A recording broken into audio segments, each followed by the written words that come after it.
Assalomu alaykum, hurmatli yurtdoshlar. Bugun men sizlarga juda muhim mavzuni tushuntirib beraman. 1 avgustdan boshlab pensionerlarga qo'shimcha to'lovlar masalasi. Bu xabar oddiy yangilik emas. Chunki u har bir oilaga tegishli bo'lishi mumkin. Uyda pensioner ota-onasi borlar, nogironlik pensiyasi olayotganlar, boquvchisini yo'qotgan oilalar, ish staji bo'yicha pensiyaga chiqqan fuqarolar, hatto hali pensiyaga chiqmagan. Lekin yaqin yillarda hujjat topshiradigan insonlar ham bu ma'lumotni bilib qo'yishi shart. Men bugun sizga masalani oddiy tilda tushuntiraman. Ilgari qanday edi? 1 avgustdan nimalar o'zgaradi? Kimlar qo'shimcha pul olishi mumkin? Kimlar shoshilmasligi kerak? Qaysi holatlarda to'lov kechikadi yoki umuman berilmasligi mumkin? Qanday hujjatlar kerak bo'ladi? Va eng muhimi, o'z pulingizni yo'qotib qo'ymaslik uchun nima qilish kerak? Videoni oxirigacha ko'ring. Chunki men amaliy misollar bilan tushuntiraman. Hozirning o'zida kanalga obuna bo'ling, like bosing va izohlarda pensioner deb yozib qo'ying. Bu video qancha ko'p tarqalsa, shuncha ko'p keksa insonlar o'z haqlaridan xabardor bo'ladi. Avvalo eng muhim savol, bu qo'shimcha to'lov deganda nimani tushunish kerak? Ko'pchilik buni darhol hamma pensionerga bir xil miqdorda pul berilar ekan deb tushunadi. Lekin amaliyotda bunday masalalar har doim aniq mezonlar asosida belgilanadi. Ya'ni qo'shimcha to'lov pensiya miqdorini oshirish shaklida bo'lishi mumkin. Ayrim toifadagi pensionerlarga ustama sifatida berilishi mumkin. Ayrim hollarda esa kompensatsiya, nafaqa yoki ijtimoiy yordam ko'rinishida ajratilishi mumkin. Ilgari nima bo'lardi? Pensioner o'z pensiyasini olardi, lekin unga tegishli ayrim ustamalar haqida bilmasa, murojaat qilmasa yoki hujjati to'liq bo'lmasa, bu pul avtomatik tarzda tushmasligi mumkin edi. Masalan, odam nogironligi bo'yicha imtiyozga ega, lekin hujjati ba'zida yangilanmagan. Yoki yolg'iz yashaydi, yordamga muhtoj. Lekin mahalla ro'yxatida bu holat ko'rsatilmagan yoki pensiya qayta hisoblanishi kerak. Chunki ish staji bo'yicha qo'shimcha ma'lumot topilgan, lekin ariza berilmagan. Endi 1 avgustdan boshlab gap qo'shimcha to'lovlar bo'yicha tartibning faollashishi, ayrim toifalar uchun to'lovlarning oshirilishi yoki qayta hisob-kitoblar boshlanishi haqida ketmoqda. Men bu yerda bitta narsani alohida aytaman. Har bir pensioner o'z holatini tekshirtirishi kerak. Chunki kimdir avtomatik oladi, kimdir ariza beradi, kimdir hujjat topshirish kerak bo'ladi. Bu o'zgarishning sababi nimada? Birinchidan, narx-navo oshib borayotgan sharoitda pensionerlarning xarid qobiliyatini qo'llab-quvvatlash zarur. Ikkinchidan, ijtimoiy himoyaga muhtoj qatlamlar, ayniqsa yoshi katta, yolg'iz, nogironligi bor va kam ta'minlangan pensionerlar ko'proq e'tiborga muhtoj. Uchinchidan, davlat organlarida raqamli bazalar kengaymoqda. Ya'ni kimning qanday huquqi borligi asta-sekin elektron tizim orqali aniqlanmoqda. Lekin tizim mukammal bo'lishi uchun fuqaroning o'zi ham faol bo'lishi kerak. Birinchi toifa, yoshga doir pensiya olayotgan fuqarolar. Agar siz oddiy tartibda yoshga doir pensiya olayotgan bo'lsangiz, olib berilmagan 1 avgustdan keyingi to'lovingizni diqqat bilan tekshiring. Pensiya miqdori o'zgarganmi? Qo'shimcha ustama qo'shilganmi? Bank kartangizga yoki pochta orqali kelgan summa avvalgidan farq qilyaptimi? Bularning hammasiga e'tibor bering. Masalan, bir otaxon 1 million 200 ming so'm pensiya oladi. Agar unga qo'shimcha to'lov belgilanganda avgust oyida 1 million 200 ming emas, masalan 1 million 300 ming yoki 1 million 320 ming so'm tushishi mumkin. Bu raqam men keltirayotgan tushuntirish misoli, aniq summa har bir fuqaroning toifasi, pensiya turi, qo'shimcha huquqi va rasmiy hisob-kitobga bog'liq bo'ladi. Muhimi, pensioner nega pulim boshqacha tushdi deb befarq bo'lmasin. Agar ko'paygan bo'lsa, asosini bilib olsin. Agar o'zgarmagan bo'lsa, menga tegishli emasmi yoki hujjatim yetishmayaptimi deb aniqlashtirsin. Ikkinchi toifa, nogironlik pensiyasi olayotganlar. Bu toifa bo'yicha juda ehtiyot bo'lish kerak. Nogironlik guruhi, tibbiy xulosa muddati, qayta ko'rik sanasi, mehnatga layoqat darajasi, ijtimoiy yordamga ehtiyoj darajasi kabi ma'lumotlar to'lovga ta'sir qilishi mumkin. Agar insonning nogironlik hujjati muddati o'tib ketgan bo'lsa yoki tizimda yangilanmagan bo'lsa, qo'shimcha to'lov kechikishi mumkin. Hayotiy misol, bir ayol ikkinchi guruh nogironligi bo'yicha pensiya oladi. Unga ilgari faqat asosiy pensiya tushgan. Lekin 1 avgustdan ayrim toifalar uchun ustama yoki kompensatsiya ko'zda tutilgan bo'lsa, u o'z nogironlik guruhi haqidagi ma'lumot to'g'ri kiritilganini tekshirtirishi kerak. Agar tibbiy mehnat ekspert komissiyasi xulosasi yangilangan bo'lsa-yu, pensiya bo'limi bazasiga tushmagan bo'lsa, pul vaqtida kelmasligi mumkin. Shuning uchun u pasporti yoki ID kartasi, nogironlikni tasdiqlovchi hujjat. Pensiya daftarchasi yoki kartasi bilan mas'ul tashkilotga murojaat qilishi kerak. 3-toifa o'quvchisini yo'qotganlik pensiyasi oluvchilar. Bu yerda ham ko'p savol tug'iladi. Masalan, bir oilada ona vafot etgan, farzandlari o'quvchisini yo'qotganlik pensiyasi oladi. Agar bolalardan biri 19 yoshga to'lgan bo'lsa, o'qishda davom etyaptimi yoki yo'qmi? Bu muhim. Kunduzgi ta'limda o'qiyotgan bo'lsa, ayrim to'lovlar davom etishi mumkin. Lekin o'qish joyidan ma'lumotnoma topshirilmasa, to'lov to'xtab qolishi yoki qayta ko'rib chiqilishi mumkin. 4-toifa yolg'iz yashovchi pensionerlar. Men amaliyotda ko'p ko'raman. Eng ko'p e'tibordan chetda qoladiganlar aynan shular. Farzandlari boshqa shaharda, boshqa davlatda yoki alohida yashaydi. O'zi esa uyda yolg'iz. Ba'zan sog'lig'i yaxshi emas, doriga ko'p pul ketadi, kommunal to'lovlarni to'laydi.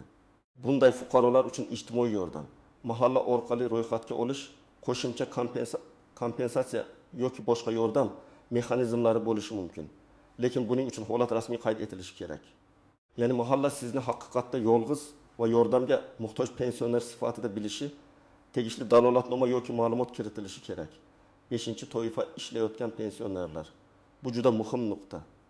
Ba'zi pensionerlar pensiyaga chiqqandan keyin ham ishlaydi. Ular o'ylaydi, men ishlayapman, demak menga qo'shimcha to'lov berilmaydi. Har doim ham bunday emas. Ayrim to'lovlar pensiya turiga bog'liq bo'ladi. Ayrimlari ijtimoiy holatga, ayrimlari esa umuman ishlamaslikdan qat'iy nazar belgilanadi. Lekin ba'zi yordam turlari daromad darajasiga bog'liq bo'lishi mumkin. Shuning uchun ishlayotgan pensioner ham o'z huquqini tekshirtirishi kerak. Misol keltiraman. Bir pensioner maktabda qorovul bo'lib ishlaydi va 1 million ming so'm pensiya oladi. Uning ish haqi ham bor. Agar qo'shimcha to'lov faqat kam ta'minlangan va yolg'iz pensionerlarga beriladigan yordam bo'lsa, uning ish haqi hisobga olinishi mumkin. Lekin agar umumiy indeksatsiya yoki pensiya ustamasi bo'lsa, u ham foyda ko'rishi mumkin. Demak, men ishlayman, menga hech narsa tegmaydi deb o'tirish xato. Qaysi holatlarda xavotir olmaslik kerak? Agar sizning pensiya hujjatlaringiz to'liq bo'lsa, bank kartangiz faol bo'lsa, shaxsiy ma'lumotlaringiz yangilangan bo'lsa, nogironlik yoki o'quvchisini yo'qotganlik kabi qo'shimcha huquqlaringiz bazada to'g'ri ko'rsatilgan bo'lsa, ko'p hollarda to'lov avtomatik hisoblanadi. Lekin baribir avgustdagi tushumni tekshiring. Agar biror farq bo'lmasa va siz o'zingizni tegishli toifaga kiritaman deb hisoblasangiz, so'rab bilish shart. Endi eng nozik joyiga o'tamiz. Qo'shimcha to'lovlar borligi haqida xabar chiqqanda ko'pincha odamlar faqat sarlavhani o'qiydi. 1 avgustdan pensionerlarga pul beriladi degan gapni eshitadi-da, ertasi kuni kartasiga pul tushishini kutadi. Lekin real hayotda bir nechta to'siqlar bo'lishi mumkin. Birinchi tuzoq hujjatdagi ism familiya farqi. Masalan, eski pasportda familiya boshqacha yozilgan, yangi ID kartada boshqacha. Nikohdan keyin familiya o'zgargan, lekin pensiya bazasida eski familiya qolgan. Tug'ilgan sana bitta hujjatda 1920 yil, boshqasida 1929 yil deb ketgan. Bunday mayda ko'ringan xatolar pulning kechikishiga sabab bo'ladi. Shuning uchun hujjatlaringiz bir-biriga mos bo'lishi kerak. Ikkinchi tuzoq, bank kartasi muddati tugagan. Hozir ko'p pensionerlar pensiyani karta orqali oladi. Agar karta muddati tugagan bo'lsa, karta bloklangan bo'lsa yoki bank hisob raqamida muammo bo'lsa, pul hisoblangan bo'lsa ham yechib bo'lmaydi. Pensioner esa menga pul berishmadi deb o'ylaydi. Aslida pul yo'lda. Muammo bank kartasida bo'lishi mumkin. Shuning uchun kartangiz muddatini, SMS xabar xizmatini, bank ilovasi yoki bank filialidagi holatni tekshirib qo'ying. 3-tuzoq, vaqtinchalik ro'yxat va yashash manzili.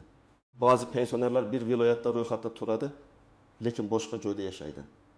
Masalan, Samarqandda ro'yxatda, Toshkentda farzandinikida yashaydi. Mahalla va pensiya organlari bilan bog'liq ayrim yordamlar yashash manzili bo'yicha ko'rib chiqilishi mumkin. Agar real yashash joyingiz va ro'yxatdagi manzilingiz mos kelmasa, murojaat jarayoni cho'zilishi mumkin. 4-tuzoq, qarzdorlik yoki ushlab qolishlar. Ba'zi pensionerlarning pensiyasini aliment, kredit, sud qarori, ortiqcha to'langan summani qaytarish kabi ushlab qolishlar bo'lishi mumkin. Shunda qo'shimcha to'lov hisoblangan taqdirda ham karta yoki naqd pulda ko'ringan summa kutilgandan kam bo'lishi mumkin. Bu holatda darhol pulimni kamaytirishdi deb xulosa qilmasdan pensiya bo'limidan hisob-kitob varaqasini so'rash kerak. 5-tuzoq, firibgarlar. Mana shu mavzu chiqqanda firibgarlar juda faollashadi. Ular telefon qilib, sizga 1 avgustdan qo'shimcha to'lov chiqdi. Kartangiz raqamini ayting, SMS kodini ayting. Biz rasmiylashtirib beramiz deyishi mumkin. Men ekspert sifatida qat'iy ogohlantiraman. Hech kimga SMS kod bermang. Karta pin kodini aytmang. Kartaning orqa tarafidagi maxfiy raqamlarni jo'natmang. Davlat organi hech qachon sizdan telefon orqali karta kodi so'ramaydi. Agar shunday qo'ng'iroq bo'lsa, darhol suhbatni to'xtating. 6-nozik jihat, qo'shimcha to'lov hamma uchun bir xil emas. Bir odam 100 ming so'm olishi, boshqasi 200 ming so'm olishi, yana kimdir umuman olmasligi mumkin. Bu adolatsizlik emas, bu mezonlarga bog'liq. Kimning pensiyasi kam, kimda nogironlik bor, kim yolg'iz, kimning o'quvchisi yo'q, kimning staji ko'p, kimning hujjati qayta hisob-kitobga asos beradi. Shularning barchasi yakuniy summaga ta'sir qiladi. 7-jihat, to'lovning sanasi. 1 avgustdan degani hamma 1 avgust kuni ertalab pul oladi degani emas. Pensiya to'lovlari odatda grafik asosida amalga oshiriladi. Kimdir oyning boshida, kimdir o'rtasida, kimdir oxiriga yaqin oladi. Agar qo'shimcha to'lov shu oydan belgilangan bo'lsa, u asosiy pensiya bilan birga yoki alohida tushishi mumkin. Shuning uchun birinchi kuni vahima qilmaslik kerak. Lekin oy oxirigacha ham hech qanday o'zgarish bo'lmasa, murojaat qilish kerak. Birinchi qadam, avgust oyidagi pensiya tushumini tekshiring. Agar kartaga olsangiz, bankomatdan meni ko'chirma oling. Bank ilovasidan kirimni ko'ring yoki bank filialidan so'rang. Agar pochta orqali olsangiz, olgan summangizni oldingi oy bilan solishtiring. Har oy qancha olayotganingizni yozib yuring. Ko'p pensionerlar aniq summani eslab qolmaydi. Shuning uchun farqni sezmaydi. Daftarga iyul oyida qancha oldingiz, avgustda qancha oldingiz yozib qo'ying. Ikkinchi qadam, o'zingiz qaysi toifaga kirishingizni aniqlang. Siz yoshga doir pensionermisiz, nogironlik pensiyasi olasizmi? Boquvchisini yo'qotganlik bo'yicha to'lov olasizmi? Yolg'iz yashaysizmi? Ishlaysizmi? Kam ta'minlangan oilalar ro'yxatdasizmi? Doriga katta xarajat qilasizmi? Parvarishga muhtojmisiz?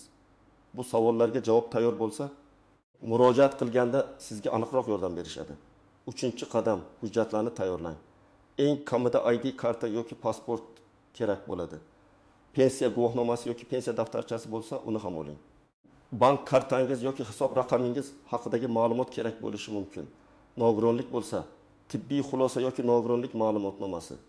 Bo'g'uvchisini yo'qotganlik bo'lsa, tegishli guvohnomalar, o'qish joyidan ma'lumotnoma.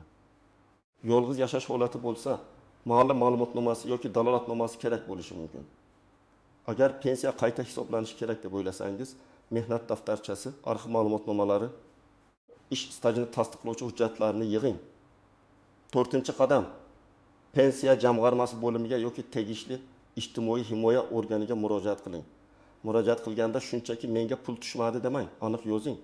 1 avgustdan belgilangan qo'shimcha to'lovlar bo'yicha mening pensiya ishimni tekshirib berishingizni so'rayman. Menga tegishli ustama, kompensatsiya yoki qayta hisob-kitob mavjud bo'lsa, rasmiy javob berishingizni so'rayman. Mana shunday yozilsa, mas'ul xodim umumiy gap bilan cheklanib qolmaydi. Pensiya ishingizni ko'rishga majbur bo'ladi. 5-qadam, murojaatni yozma shaklida qoldiring. Og'zaki so'radingiz, javob berishdi, lekin natija bo'lmadi. Bunday holat ko'p uchraydi. Shuning uchun ariza topshirsangiz, kirim raqamini oling. Agar elektron murojaat qilsangiz, murojaat raqamini saqlang. Keyin javobni talab qilish oson bo'ladi. Telefon orqali so'raganda esa kim bilan gaplashganingizni, sanani va taxminiy javobni yozib qo'ying. 6-qadam, mahallaga boring. Ayniqsa yolg'iz, kam ta'minlangan, parvarishga muhtoj pensioner bo'lsangiz. Mahalla sizning holatingizni bilishi kerak. Menga yordam kerak deb aytishdan uyalmang. Bu tilanchalik emas, bu sizning qonuniy ijtimoiy huquqingiz. Ko'p ota-onalar bolalarim bor, uyat bo'ladi deb indamaydi. Lekin farzand boshqa joyda yashasa, doimiy yordam bera olmasa, pensionerning real holati aloda baholanishi kerak. 7-qadam, hisob-kitobni talab qiling.